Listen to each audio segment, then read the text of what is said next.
Right. All right. Thank you so much for that. All right. I don't know why this is so large. My margins are off. All right. So we're starting with I believe we're starting on chapter 6.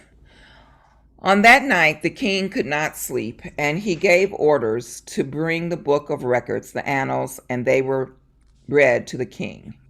I want to make sure I'm good.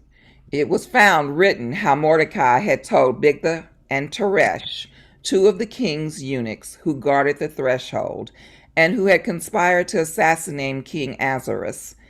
Then the king said, "What honor or distinction has been bestowed on Mordecai for this?"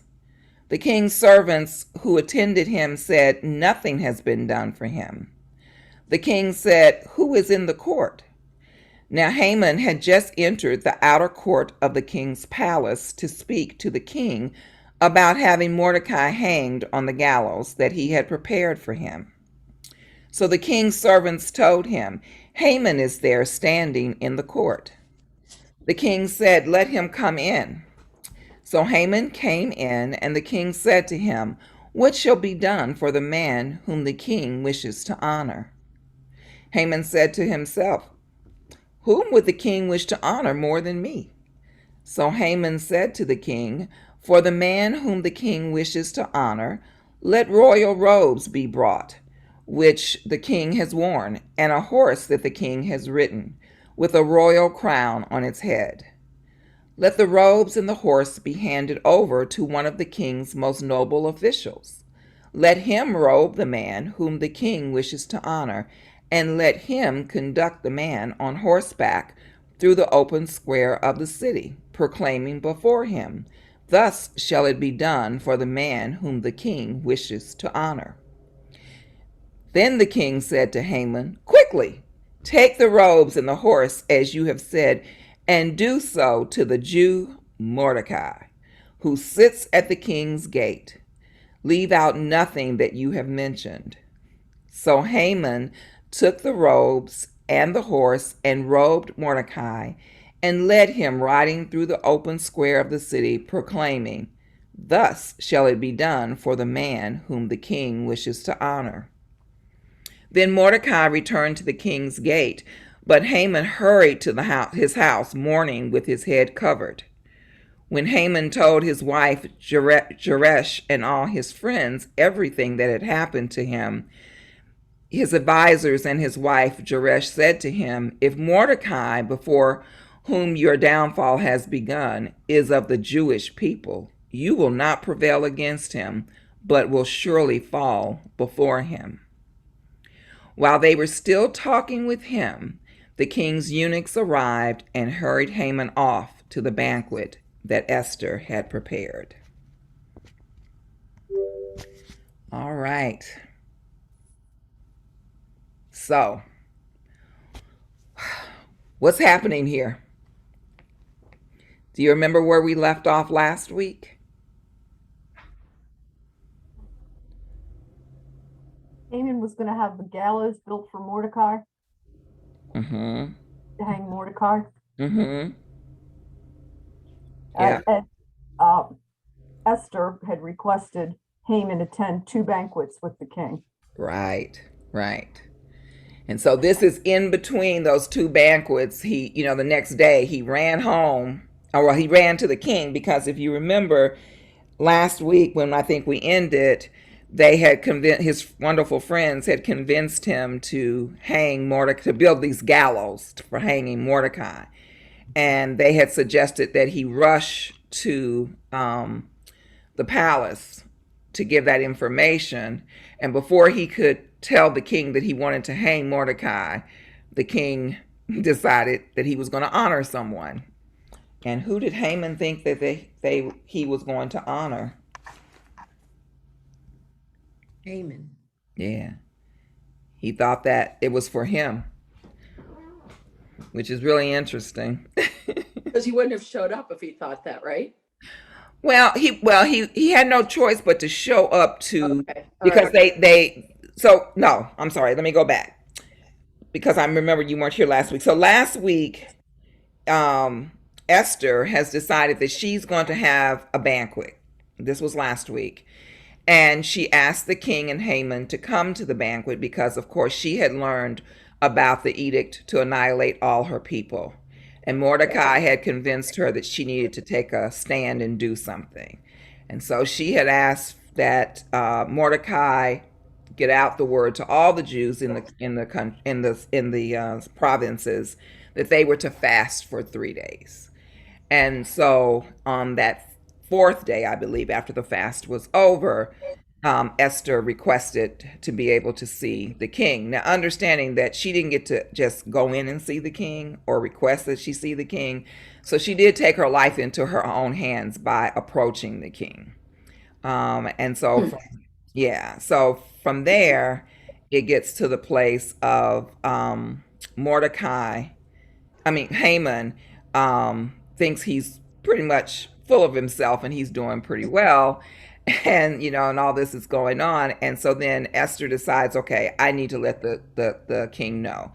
The king granted her the wish of coming to the first banquet. But for some reason, she did not tell him what she wanted. He asked her, what can I give you? And she just said, come to another banquet tomorrow. And so that's kind of where we are in between those two banquets. And at this point, as we read today, Haman just, he was going to rush and let the king know that the king should hang Mordecai because Mordecai had once again not kind of bowed down to him. As he left that first banquet going to his home, he ran across Mordecai. So let me just say that was a precipitating factor here. And when he saw Mordecai, he was just full of wrath and anger. And so that's when he had the discussion with his wife and all of his friends. So, yeah. But his wife is not very encouraging, right? Well, no. And I think we talked a little bit about that, have you ever gotten bad advice from someone? From friends or probably family? not. I probably give a lot of bad advice. But and so I think this is the case with Mordecai. He's been convinced that he should go out and go forth and get rid of Haman. But when he goes to do that, then of course this is what the king has done, because the king had this. And you know what, guys? Hold on a second. Did I move you guys ahead? Too far ahead? Did I skip the part about the dream of the king? I didn't hear. Well, that wasn't part of this chapter, was it? And that's what I'm trying to. In the beginning. In the beginning, he can't sleep. Yeah. Okay. That was part of this. Yeah. Okay. Yeah. It gets confusing because I have to keep remembering you guys are 1 week behind the other group, and so I'm just trying to make sure I'm not repeating the wrong story to you. But yeah, so the dream happened, and the king could not sleep. And if you remember back a few weeks ago, we read about the fact that when Mordecai was the one who actually, and we read it again today, Mordecai was the one who actually intervened and interrupted the plot on the king's life. And yet he really didn't get credit at the time because somehow we shifted to promoting Haman as an official. But they did write it into the book. And so that's where we are today. The king couldn't sleep. So let me just share the screen with you again to just kind of go over that part. Let me do my slideshow. Hold on a second. Let me get out. Hold on. I'm sorry. Let me get the slideshow up. That would be helpful first. All right. Okay. So there that is. Now let me go back and share screen. See if I can do that. All of these wonderful techniques that we have here, and I'm still not very good at them. All right, and we're going to play from this. Okay. All right, so let's go back. All right, so happiness is dashed and the ego balloon is deflated. So let's talk about Haman for a minute. Bless you. Excuse me. No problem. What stands out for you in the scriptures that we read today or heard today about Haman? Anything? Oh, it's all about Haman. Yeah. It's all about him. Yeah, all about Haman.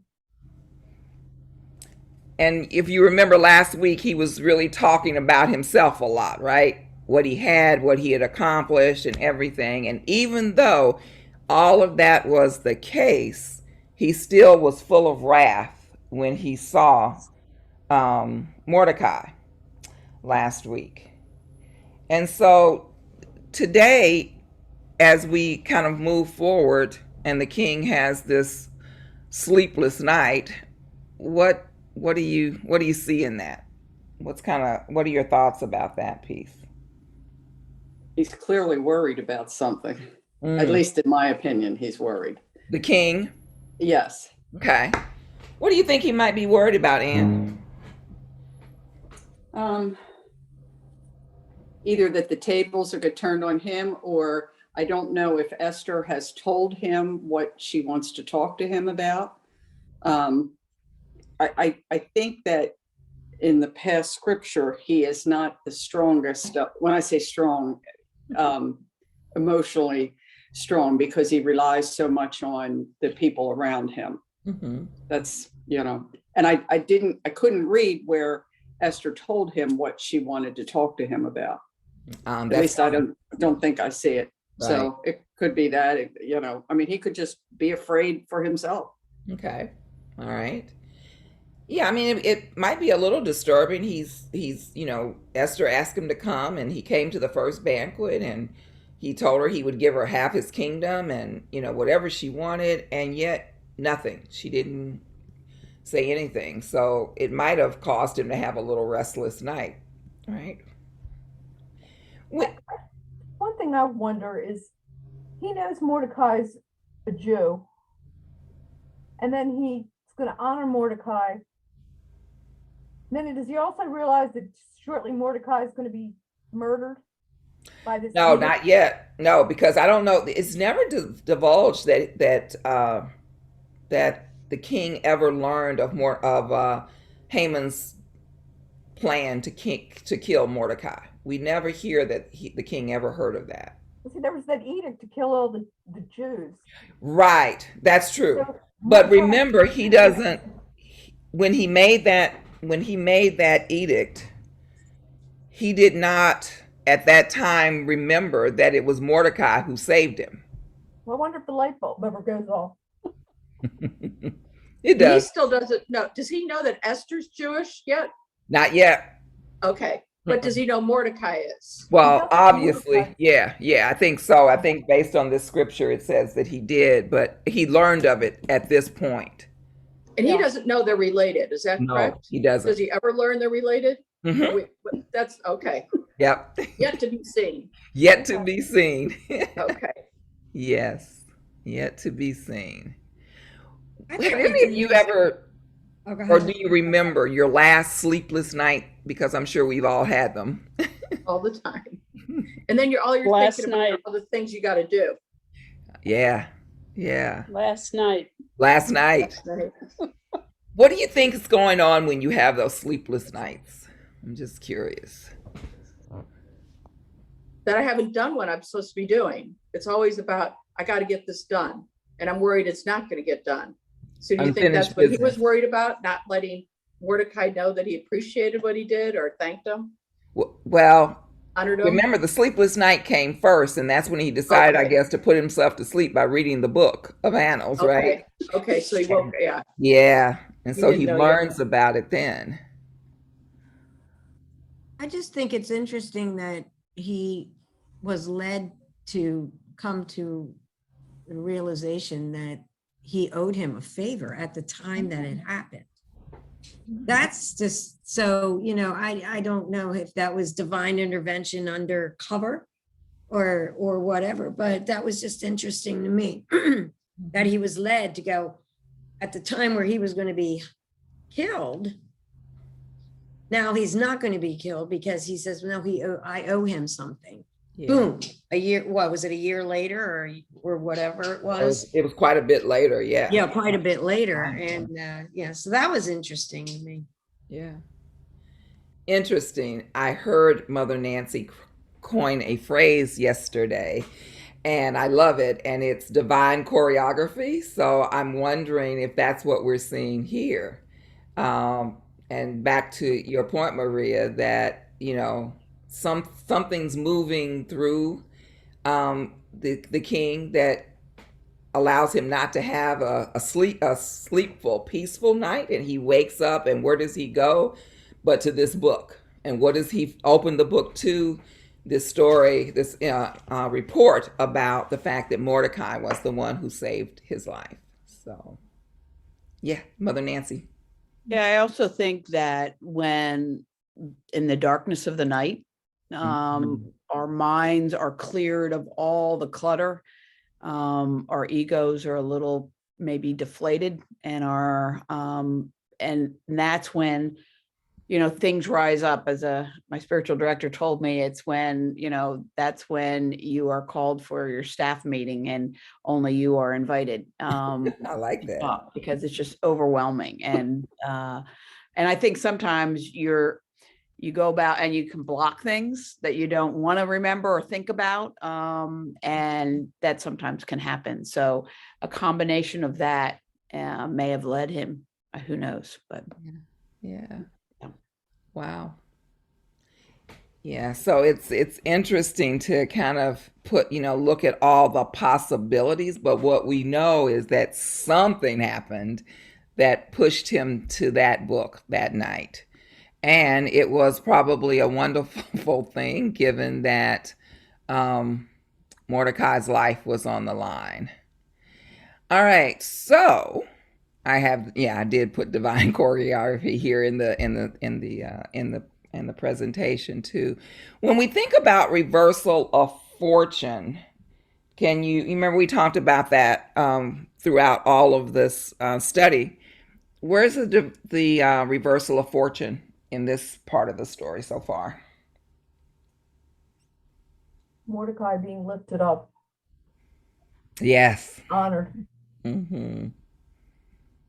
And has that ever happened in your life where you've either seen it or you've been a victim, or maybe you were the one who was lifted up when someone else meant harm for you or something evil towards you, but somehow you came out of it in a different way? That reversal of fortune happened in your life?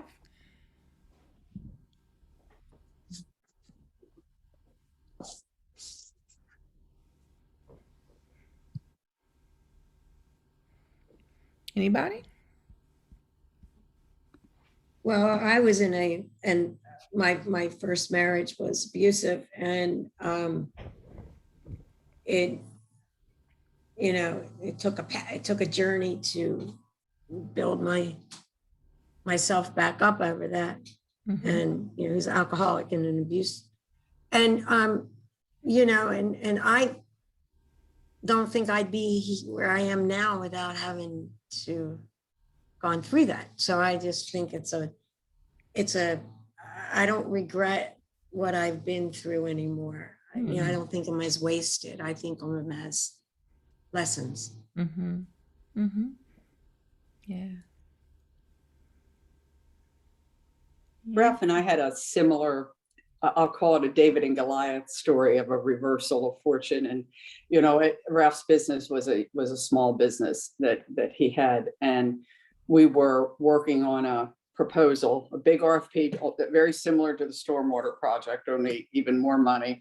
And we had a meeting at the customer, which was Mack Trucks. And there was a company there, a large company. And, the customer's asking questions of all of us. And this man just kept saying, well, we're turnkey. And I at the time, I didn't know what that meant. It just meant that, they didn't have to sub anything out. They, from soup to nuts, everything they could. So we left the meeting feeling very deflated, and we had opted that we weren't going to bid on the job because we didn't think we could compete. And the customer who had taken the lead on the project called us. We were actually in the airport in Charlotte going on vacation, and we just didn't think we could do it. And Ralph said, told him, he said, I don't feel like we can do this. We don't. And he goes, no, we'd like you to quote on it. And, if you know my husband, you'll know how determined and how strong he can be in situations like that. And we won it. And, it was really the takeoff of what Zenmar had been able to accomplish with a very large customer like Mack Trucks. And that was one that was just a huge reversal of fortune. Just, he was ready to walk away from it. It was just that big, and never saw it coming, so to speak. Yeah. So. Yeah. Mother Nancy, you were gonna say something? Yeah, I was thinking about my life and reversal of fortune. I can't claim that I have one moment, but I think there's many reversals of fortunes throughout our lives, things that we are encountering that seem so difficult in the moment, prognosis or illness or death, or, a difficult relationship, abusive relationship,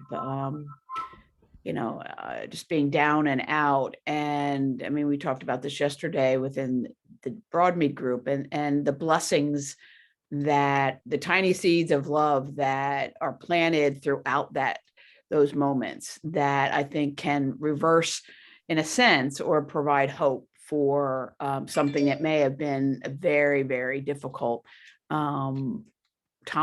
And so I see that also as a reversal, nothing in the sense of this, but I think there are many reversals of fortune, perhaps, or at least better situations than I may have initially expected when I walked into it.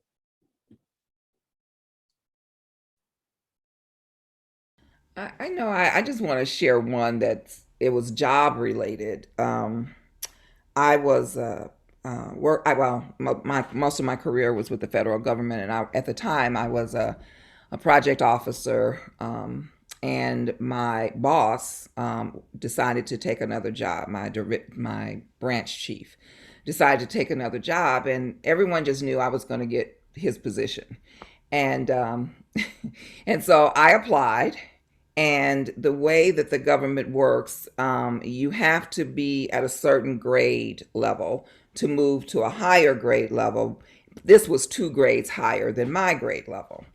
And in order to achieve that, I had to apply like everyone else from the outside.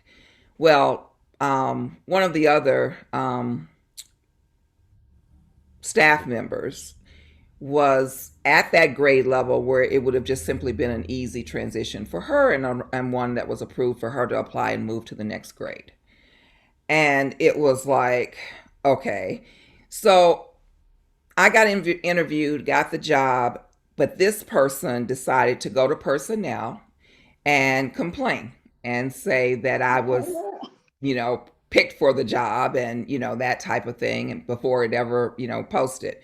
And so personnel reversed the decision, and she got the job and became my boss. Oh, So I remember our very first staff meeting when she came on, and she said to everyone at the table, I know you guys really wanted Karen as your supervisor, but I'm it. And I never will forget that. I was just frustrated and angry, but I realized that it was God sent, because it pushed me to go back and get my master's in pastoral counseling. And before I completed my last semester, she was moved to another position, and I ended up getting the position myself. And so I always think of that as when I think about reversal of fortune, and how there are times when we can get so dismayed and disappointed and frustrated. We don't know why things aren't working the way we want them to work. And I just remember thinking, okay, well, it wasn't under my control. And obviously it was something that was meant for me to do something different at the time. And I'm just grateful now that it happened that way, so. But yeah, that's my reversal of fortune story. It's so easy to give people advice or to say, just give it to God. But it's hard. it's real, you know, no matter the sort, whether it's something huge like that, or whether it's, you know, a simple decision, do I go here, do I go there? It's very hard to do that. And it's one of the things I struggle with, you know, I just, you know, I wished I could do a whole lot better at it. Well, and the other issue is that I'm so impatient about some things. And it's taking too long.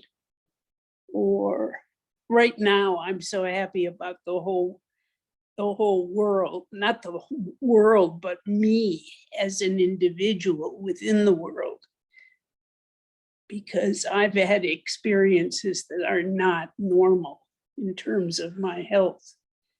And when you're frustrated and your body is on the curb wanting to go a block away and you can't do it, it's pretty bad.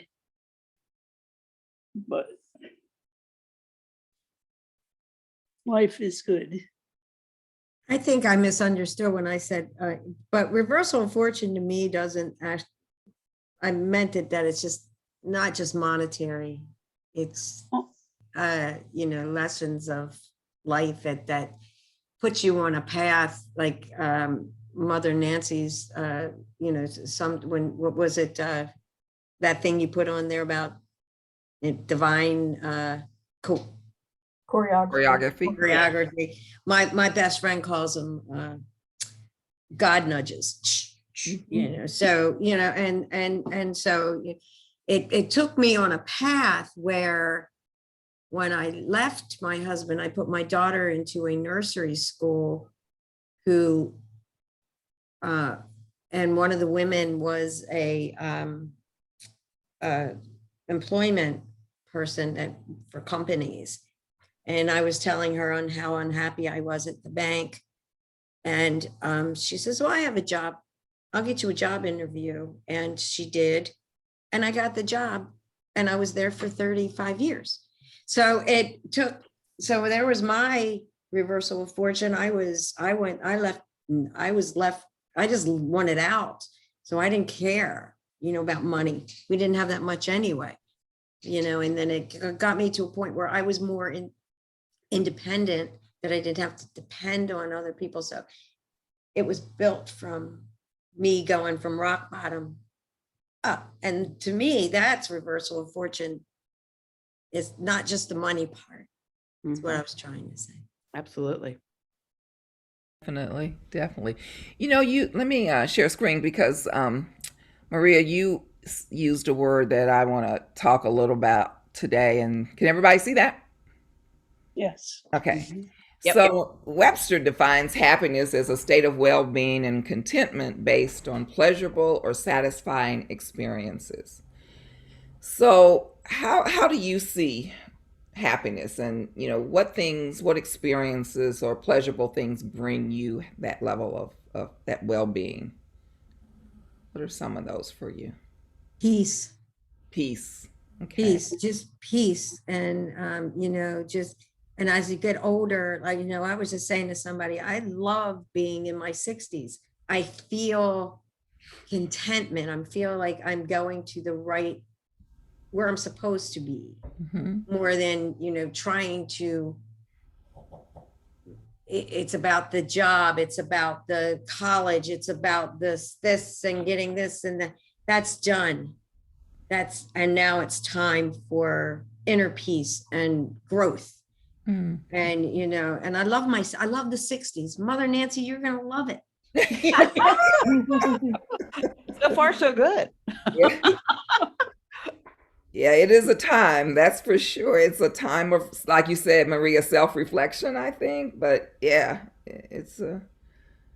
yeah, definitely. Sometimes gut punching revelations about yourself, you know. You're like, whoa, you know, and then, but you have to go there in order to get out of it, to forgive yourself. That was the hardest lesson I had to learn, was to forgive myself, or God was never going to forgive me for how I was when I was 15 and I was mean.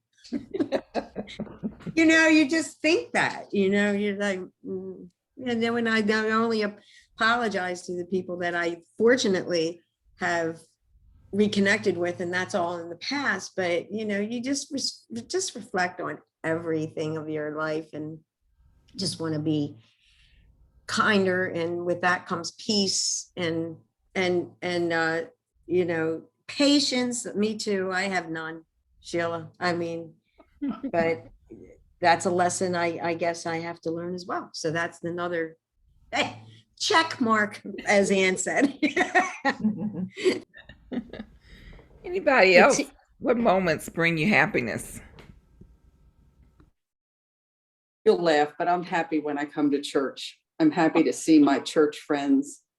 Sometimes I leave and a good sermon can make me happy, or it can be like, oh, I wish she hadn't said that this week. I mean, it makes their thought provoking. But I'm happy in church. We're all there. Everybody's coming for a different reason, but I will say that I'm happy at church. It's a difference from joy, but I'm happy when I come to church.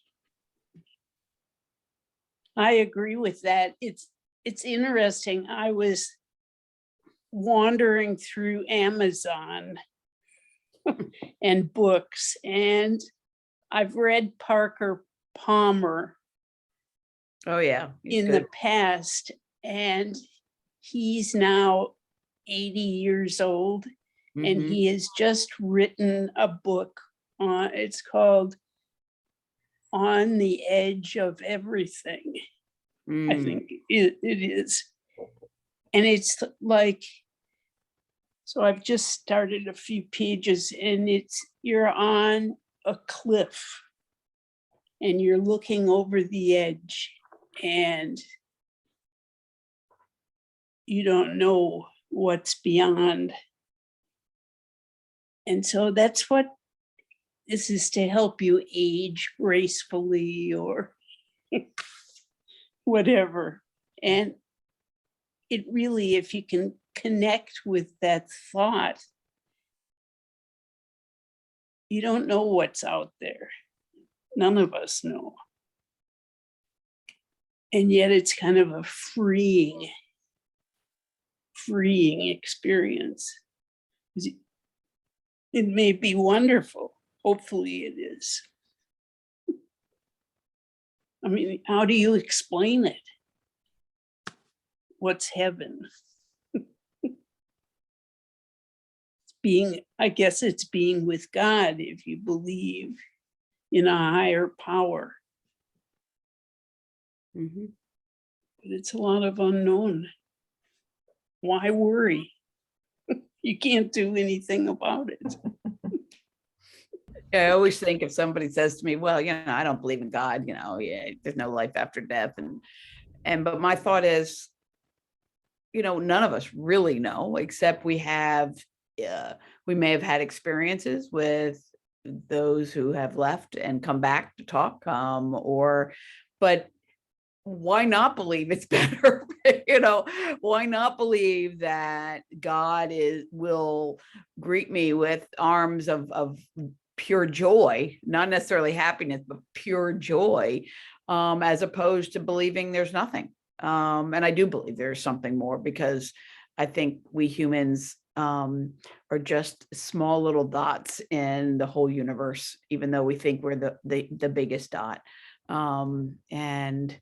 But I always think, well, okay, if I'm wrong, I'm wrong, but at least I'm not afraid, or I try not to be afraid, and can be with people when they pass. So it's funny. That's the same thing I remember in my freshman philosophy class years and years and years ago, that one of the gentlemen said, you have a choice to believe or not to believe. None of us know. So I'm hedging my bets on believing rather than, so it just reminds me of that. Yeah, definitely. It's funny. I do believe that many of you must have already seen my slides or something, because my next question is about joy. and how do you see joy? And some of you have used that word even to describe your happy times. And the thing I wanted to just bring here today was about Galatians, and it says that the fruit of the Spirit is love, peace, patience, kindness, generosity, faithfulness, gentleness, and self-control, many of which we have talked already. Someone has already spoken about some of these already today. But if you notice, happiness is not in that list. And I think it comes back to what the difference is between joy and happiness. And so, with that in mind, I just want to know what your thoughts are about the differences between joy and happiness.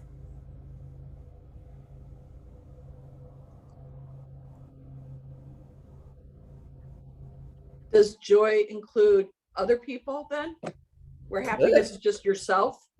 I don't want to say happiness is selfish because that sounds negative, but joy is about sharing, like it said, generosity and other things. So you want to share things with people.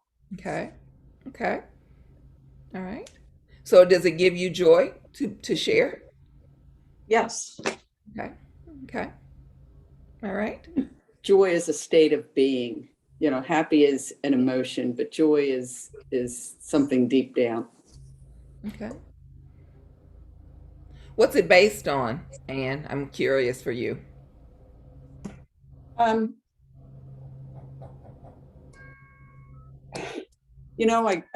don't know. I don't know how to describe it. I can have joy walking outside and feeling God's presence and on the farm and to be in the presence of God. It's just different than, oh, I'm happy, it's Friday, Yeah. It's I'll get to do what I want to do tomorrow with my friends, and that but I think joy is much deeper. And I other than that, I think joy is a more spiritual emotion Okay. than happiness. Okay. Anybody else? What's it mean to you, the difference between joy and happiness? I think joy touches your soul. Mm. And I think Anne and Kathy both said that. And as you said, there's moments of joy. I'm not saying joy lasts forever.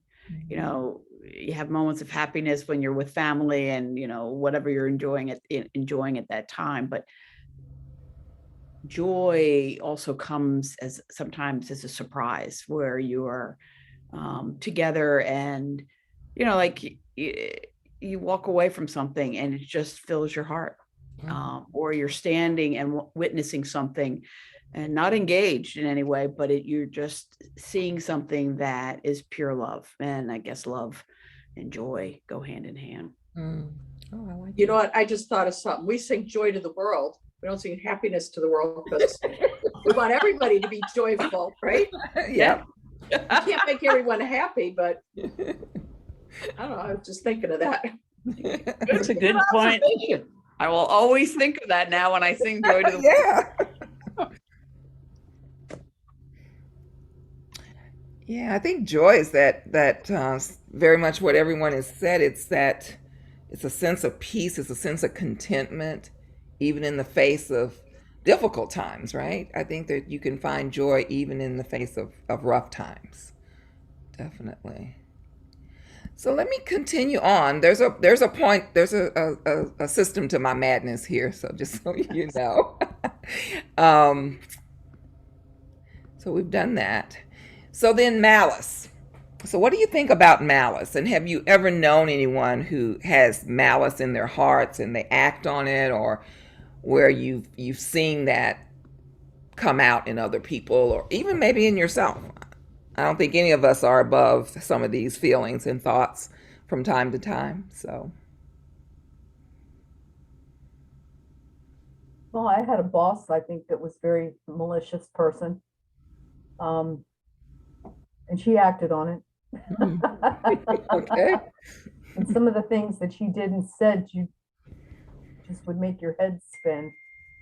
And I think it came from a deep insecurity within herself that she was lashing out at other people,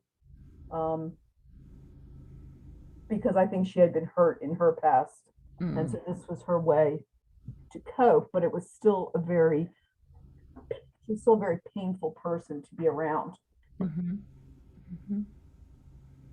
Very difficult. Yeah.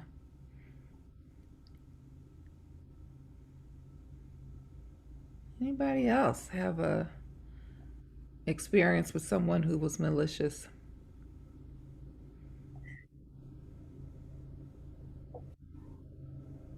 I had a family member who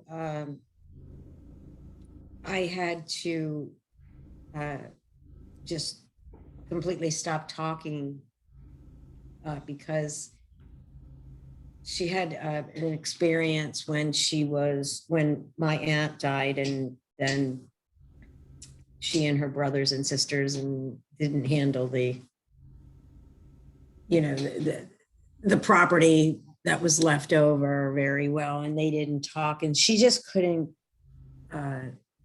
get the hate out of her. Mhm. And I mean, we're talking this $30,000. We're not talking, like $1 million here. And finally, my mother was on the side of her sister, and so and I don't get into that kind of stuff, but so she can't. It was always like, and your mother never was, and after like 12 years of it, and the rage and the hate that she had for her sister and my mother, I just had to disassociate from her because it was physically making me sick. And so I struggled with that, about not being able. Do you walk away from somebody because she does have a addiction to Oxycontin, and she doesn't admit that, but I think she does. No one really knows for sure, but she's not right. And you can't reason with people that have that kind of mentality. And then I was struggling with, I literally was in tears when I told her I couldn't talk to her anymore. I said, because she was saying this, I said, you have to stop. I said, please just stop. And I was in tears, and I haven't talked to her. I text her and stuff, but to get into a conversation. So I struggled with do you walk away from somebody that has an addiction and is down, or do you save yourself for your sanity after 12 years? And I really did struggle with that, but I realized her problem, and it was, I went into scripture and all that, and it's okay to walk away, but do it kindly, be nice, but I still struggled with that. Mm-hmm. So, but it was her malice against me, and I didn't know how to handle it. Yeah. That's the one thing about malice, is that it puts the person who's holding that emotion, that feeling, that behavior inside of them. It prevents them from being able to forgive others. And maybe it's a part of not forgiving themselves even. Maybe that's part of it too. Right. But I would say that. I said, you have to move on. Mm-hmm. You cannot hold this hate in you, and then she'll go, yeah, okay. And then it's the same thing over and over again. And I think it's the drugs. I don't think she has full capacity of clarity to make the right choice, or make her mind go to the way, or maybe she doesn't even want to go there, because is a lot of self-forgiveness. I don't know what it is, but sometimes you just can't help people. And where's the line when you feel badly about it, or you just can't emotionally put up with it anymore because you have other things going on with your life. You just got to cut the ties. Has anybody ever had to do that? It's just scary to figure, am I going to be judged for that? I think, Kathy, were you trying to jump in? Yeah, well, malice, why she was saying that made me think it puts the person with malice in control. And we can, look at our ex-president. He's still malice and he's in control. or thinks he is, but he is, because we all keep listening to him. And maybe Maria did the right thing to stop listening. I don't know. Good point. Wow. But if they don't forgive themselves, they're still in control to whoever's going to listen to them. Yeah. That is so true. Anyone else? I think one of the things that we can also notice is that when Malice is in control or has reign over us, there's just no peace. There's no joy, and there's no peace to kind of be had here. Actually, that was the end of that. So the thing about this is that when you look at Haman, who was so self-absorbed and who was so self-centered and who had such anger and wrath for Mordecai, that even after being elevated to a high official, even after being invited to the banquet with the king and the queen and boasting about that, as soon as he saw Mordecai, all that disappeared, and all that wrath and hate and malice re-entered him or was unveiled again. And this is what happens, I think, sometimes when we just, like you said, can't let go of certain things. And when we aren't able, and we'll look at this next week, when we aren't able to turn back to God, when we are so full of whatever this emotion is that's controlling us as well as kind of controlling other people. But when that is so vile and evil and disgusting, because we all have the propensity to be there, I think, to some extent. But if we call God into the picture, if we turn away from that and turn to God, I think it brings something different to us. And I think all of us at some point have had areas in our lives that, as Maria and others talked about today, that we've had to work on, that we've had to improve upon. And it's interesting to learn that, or to note that we can't do that, I don't think, without God in our lives. I think we have to acknowledge that piece. So what do you think about this guy Haman? I think he's full of himself. Yeah. Well, I mean, I think there's some people that it's not enough that they're successful, but they also like to see people around them be unsuccessful. And I think he's one of those people that some people sort of take pleasure in the downfall of others. Mm-hmm. You think? In this day and age, oh my gosh, it's just I mean, terrible. they do. It's not enough that they've got everything in their lives, but they want to see other people. They pretty much salivate when people fail. Yes. You know, and even the media. You know, it's just sickening. Mm-hmm. Yeah. If you're you're a great example of a narcissist. Yeah. One who just is, it's I, me, and everything.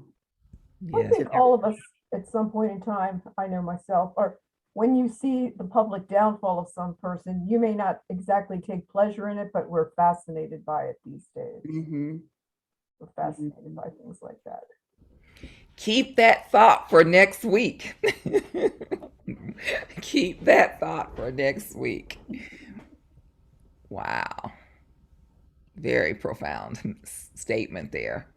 But yeah, I think that even though this story was written centuries and centuries ago and happened centuries and centuries probably before, the thing is that it is so applicable still to today. I think that we can still find threads of wisdom and messages within the story that can help each and every one of us today. So I encourage you to continue to read and study the book of Esther, especially. I know that Anne did a wonderful sales pitch for the study Bible. I love it. So thank you for that. All right. Any other thoughts or questions as we get ready to close out? Oh, I know. I had one question for all of you. Does anyone do any of you have adult coloring books or like to do any kind of painting or coloring or anything like that? No. Oh, I have adult coloring books. Okay. Okay. Well, I'm just going to send you out a page in case you ever decide that you have free time in your your abundantly free time, right? Find some opportunity. It's just a coloring book page of Haman and Esther and not Mordecai, but the king. And so it just might give you an idea of how you might want to do something a little bit differently and thinking about this, something that's a little bit more creative. And I always like getting my hands in something. So definitely I'll send that. Karen, Yes, don't send me one. I know. I actually went and bought some colored pencils. Have you done it? No. But you got it. Were you at Broadmead when you got the handout? You must have been. Yes, Yeah. yes. Yeah. On your birthday. On your birthday. Yes. Oh, that's right. I'd forgotten that, but I mean, I at least went that far. That's good. I didn't have any colored pens. That's good. I just find sometimes it's just really nice to be able to get that creative piece out, get those creative juices moving in us. So I definitely will send it to everyone else though, in case you decide you want to do that. Ah, who's that? Maria, where'd you find that? Oh, what is that? Okay. It's a turtle. Oh, okay. All right. I have found some really wonderful adult coloring books. I found one on Lent, coloring through Lent. I thought, oh my gosh, it was really nice. So yeah, definitely things out there. All right, Mother Nancy, we'll ask you to close us out. Pray us out. Are there any prayer requests by anything?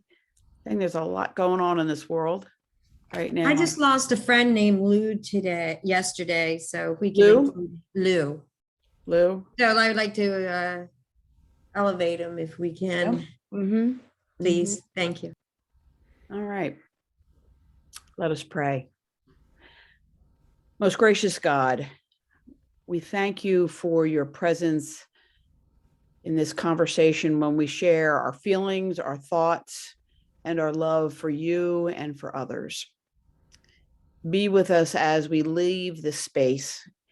Bring us continual joy as we try to seek your presence in each and every one that we encounter.